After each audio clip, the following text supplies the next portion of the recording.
كمان ورقه ايه؟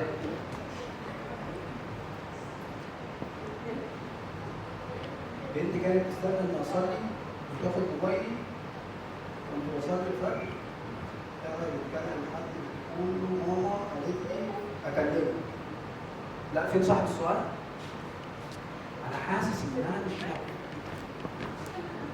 المايك كنا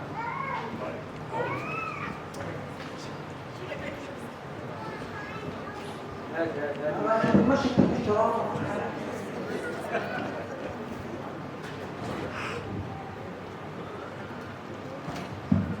الله صح؟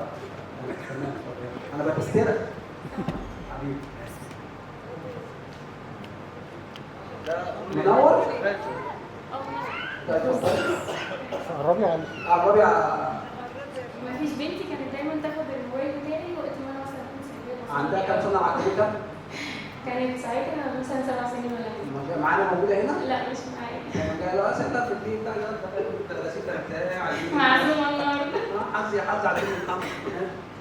مفيش بقى. جت بقى مره وانا بصلي الفجر بقى، يعني الفجر المفروض الناس كلها نايمه وكده، فاتصلت بحد كان معانا في الشغل، فاتصلت عليه فقالت له ماما اللي قالت لي اتصل بيك. انت السلام عليك واقول فيك ايه ماما؟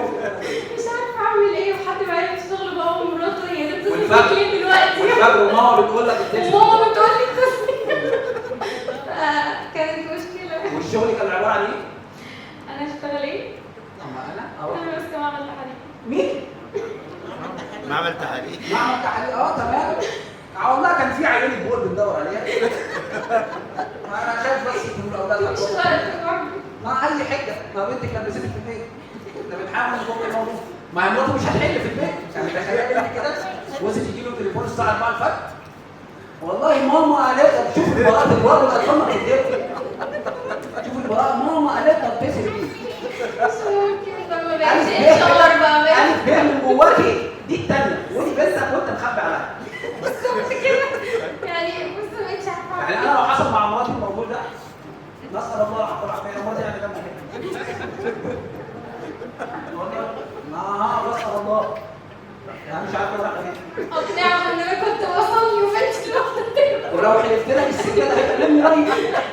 سبحانك ارقام بتتقابل، انت عارف الارواح بتتكون كم اقسام. هتيجي معانا الحديث الجمعه الجايه يقول لك الجمعه دي جايه ونقول ده انا شكرا لحضرتك.